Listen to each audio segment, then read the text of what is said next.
Vi ældes. Det er med til at give vores karakter, vores liv.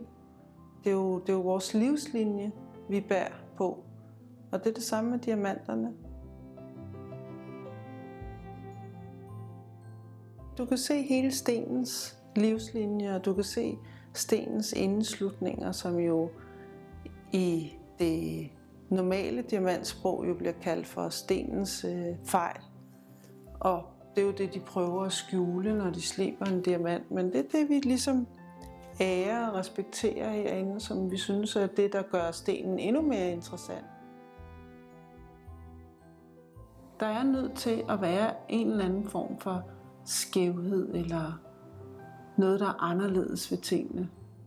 Et statement omkring, nej, vi er ikke perfekte, og vi skal heller ikke leve et perfekt liv. Vi slår ikke til, når vi er perfekte.